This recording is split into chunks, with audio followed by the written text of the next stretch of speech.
বলা জানো না? তাহলে শোনো, ওরে আমিও যাবো, তোমার সাথে রাজ দর্শনে আমিও যাবো, তোমার সাথে দেবী বলছে কোথায় যাবে তুমি? বলে কেন তোমার সঙ্গে রাজ দর্শন করতে যাবো? বলো তুমি ভাবলে কি করে যে তুমি যাবো বললে আমি তোমাকে নিয়ে যাবো রাজ দর্শন করতে? বলে কেন? বলো শোনো, ওই রাস মঞ্চে আমি যেতে পারি কিন্তু তুমি যেতে পারবে না। বলে কেন? তুমি আমার দেবী হয়ে তুমি রাসে যেতে পারো, আর আমি তোমার দেব হয়ে আমি যেতে পারবো না কেন? বলে কেন যেতে পারবে না? ভালো করে শুনতে হবে, শোনো। ওই রাস মঞ্চে ভগবান শ্রীকৃষ্ণচন্দ্রের অভিযান, ওই রাস মঞ্চে যদি কোনো পুরুষ প্রবেশ করে তার গর্ভে সন্তান আসবে, আর সেই সন্তান এই নাসিকা দ্বার হতে বের হবে। তোমার তো যাওয়া হবে না। ভোলানাথ মনে মনে চিন্তা করলেন, দেবী আমার বুঝিয়ে দিল রাসে যাই, দেখবো পরে পূর্ণিমা আসুক আমার দেবী কোথায় যায়। বিশ্বাস করলো না। এইবার দেখতে দেখতে যখন পরে পূর্ণিমা আগত, কি করেছে ভোলানাথ তাড়াতাড়ি সেবা করে ওই শয়ন মন্দিরে গিয়ে কপন মুদ্রা নির্মিত হয়েছে। দেবী পার্বতী বলছে, বাবা আমি সংসার করছি, আমি জানি না, আমি হাড়ে হাড়ে চিনি ওনার, আমি এত তাড়াতাড়ি তো কোনোদিন আমার স্বামী ঘুমিয়ে পড়ে না, দেখি তো জেগে আছে না ঘুমিয়ে পড়েছে, একবার পরীক্ষা করে দেখতে হবে। এইবার স্বামীর ভুঁড়ির সাইজ তো কম নয় মায়েরা, স্বামীর ভুঁড়িটা ধরে আস্তে আস্তে ডাকাডাকি করছে, জেগে আছে না ঘুমিয়ে পড়েছে একবার দেখি। আস্তে আস্তে ডাকছে, ওদের বাবা নাক ডাকছে, দেখ এই যে শুনতে পাচ্ছ কি অবস্থা, ও দে এই যে শুনছ না? মা গো যে জেগে জেগে ঘুমায় তার ঘুম ভাঙানো যায়? এই ঘুম ভাঙানো যায়? বাবার জ্ঞানে তার ঘুম কি ভাঙাতে পারবে না। তাই ভোলানাথ দেবী মনে মনে চিন্তা করছে স্বামী বোধহয় সত্য সত্য ঘুমিয়ে পড়েছে। এইবার দেবী পার্বতী যখন সুসজ্জিত অবস্থায় সেজে রাস দর্শন করতে বেরিয়ে চলে গেছে, রাসে চলে গেছে, ভোলানাথ শিরে পাড়াঘাত করে বলে, হায় আমি এত করে বললাম দেবী তোমার সঙ্গে আবার নিয়ে চল, আমার নিয়ে চল, আমার নিয়ে গেল না, একে একে চলে গেল, আমার নিয়ে গেল না। যে কোনো প্রকারে হোক, ছলে বলে কৌশলে ওই রাস মঞ্চের ভিতরে আমি প্রবেশ করবই করব, যেতেই হবে আমাকে। এবার নন্দীকে ডাক দিয়েছে, বাবা নন্দী, হ্যাঁ নন্দী কোথায় গেলি? বাবা নন্দী, ছেলেটা কোথায় গেল? বলে নন্দী।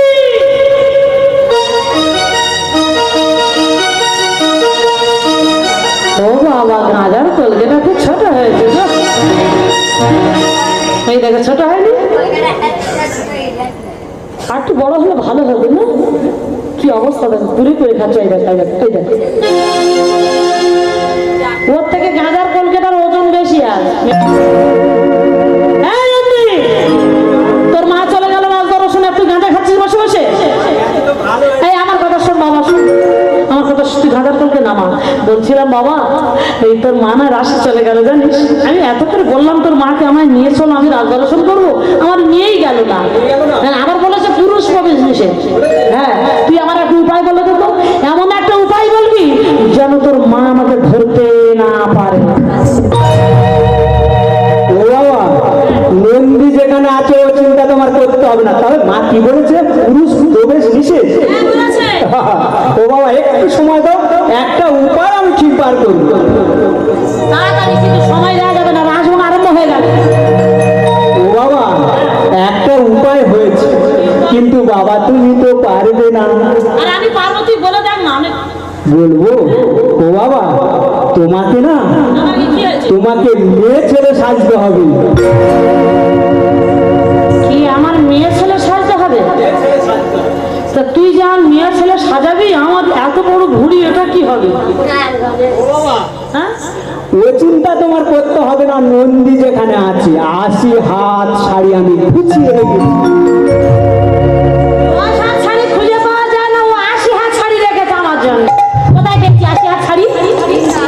ও বাবা, যে শাড়ি পরে মা রণে যেত, মানে অসুর নিধন করতে গেছিল, যে শাড়ি পরে গেছিল, সেই শাড়ি আমি চুরি করে লুকিয়ে রেখেছি। তোর মায়ের কাছে অসুর নিধন করার সময় 80 হাত শাড়ি পরেছিল, সেই শাড়ি?